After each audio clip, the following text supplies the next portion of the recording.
Hello, hello, hello. Hi, everybody. I love the New York Post cover today. Putin up or shut up?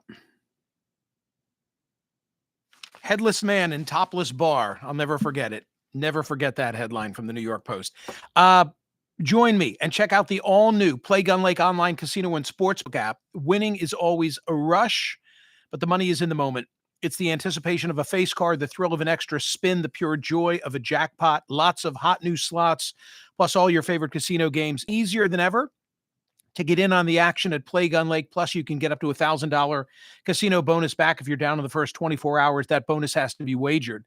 Play Gun Lake. It's the only app that I ever use and recommend for the great state of Michigan. Get some skin in the game and bet sports or play blackjack, craps, poker, roulette, or hot online slots, all while watching the game.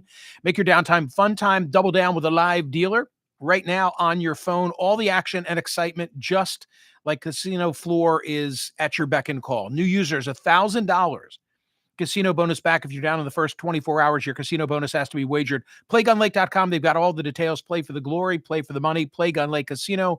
You've got to be 21 and in Michigan. For the Play Gun Lake online casino and sportsbook app, gambling problem, call 1-800-GAMBLER. Yesterday, poll results at Smerconish.com, 40,603. Would Elon Musk's ownership influence your decision for better or worse to purchase a Tesla? 79.76%. Can we just call it 80-20?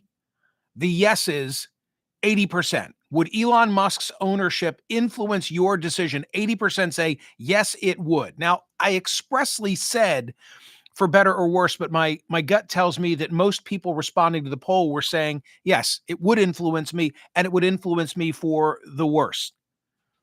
And now I'm wondering, after watching yesterday's South Lawn pitch, because it was a little Ron Popeil-ish, wasn't it? Donald Trump with Elon Musk on the South Lawn, beautiful day, 3 or 4 different models of Tesla lined up in different colors. And it was Musk explaining to Trump. Trump clearly had no awareness of how electric vehicles work. And neither did the media. I heard somebody in the media shout, "Are you going to start it up?" There's nothing to start up.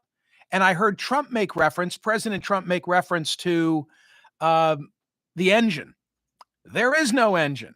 There is no engine. So he's got some learning to do.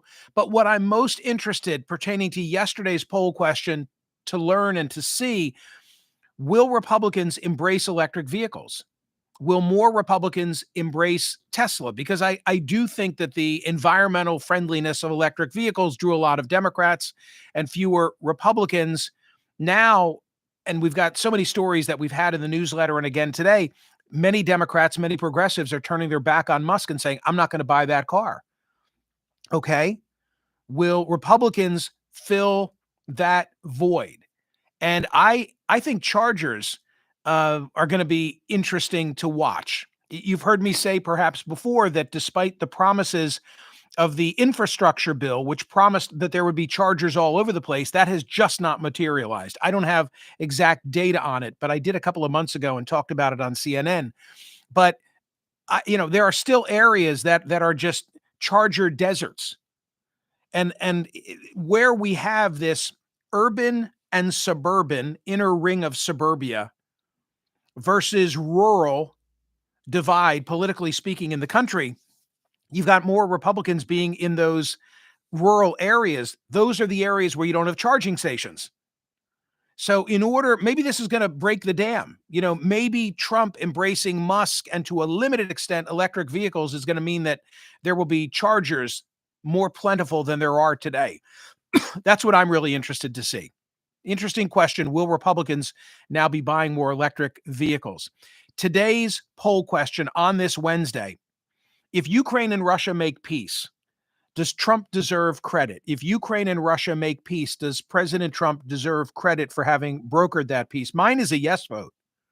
I'm happy to give him credit. I gave him plenty of condemnation and criticism for the way that I thought unnecessarily he and J.D. Vance emasculated President Zelensky. But if he can put this deal together, I'd be thrilled to give him credit. I just think that there's some premature elation on the part of Ukrainians and supporters of Ukraine, and I consider myself to be one, who don't understand that there are some big obstacles remaining. For example, I mean, still unresolved. What has been agreed to? Nothing yet by Russia. Initially, Ukraine came to the table in Jeddah, Saudi Arabia yesterday, wanting for there to be a 30-day ceasefire, but not on the front lines. And the White House was able to convince the negotiators that no, we're talking ceasefire for everywhere, which is why the New York Post has that Putin up or shut up cover, because now the ball is in Putin's court. But I read a good analysis from Matthew Chance at CNN explaining this. With Ukraine signed up to proposals for a 30-day ceasefire, the pressure is now on the Kremlin to decide whether it too will accept President Trump's plan for the Ukraine war to halt, albeit a temporary one. Russian officials are hinting at contacts with U.S. representatives in the next few days, but have not said whether the terms of the ceasefire as set out in the talks in Saudi Arabia will be acceptable. For Moscow, it's a moment of truth, and one which may require awkward compromises, because only last week, President Putin, the strong man from the Kremlin who launched this brutal war, says this analysis, vowed to a group of tearful widows and mothers of killed Russians that Moscow would never give in. So what does it mean? It means that territorial battles are going to have to be resolved, and Putin wants a pledge that there will never be NATO membership for Ukraine. How can Trump broker that agreement? I don't know. But if he can, and if they can stop the bloodshed, sure, I'll give him credit. It'll be interesting to see where the poll results wind up today, because with the first 500 having voted, it's fairly evenly divided, but more are saying they wouldn't give Trump credit. Well, if you wouldn't give him credit in this circumstance, when would you ever give him credit? I mean, I think it's exposing a bias in the poll results. Those who vote at the polls who are significantly of a mindset that that a broken clock is not right twice a day. You're never going to give him credit. If he can put it together, and I hope that he does, then sure. Will I say, now here's another interesting question, because this was almost my poll question today. Am I willing to say that his tactics are vindicated? No, I still think it unnecessary for the way that they tag teamed, that they double teamed Zelensky 2 weeks ago on that Friday in the Oval Office. But I'm open to the idea that somebody might try and convince me on radio today or tomorrow that it was necessary in order to get Ukraine into a position where they were pliant and willing to accept a deal with Russia. But now's the harder part. That was feelings and emotion. Now they've got to convince Putin that this is the way to resolve the war. And I don't know that they're ever going to be able to do that. I hope that they will. And if they do, fine. I'm happy to give Donald Trump some credit. I gave him plenty of criticism already on this issue. Will you like and subscribe our YouTube videos, please? Starting with this one, like and subscribe and set yourself up for notifications.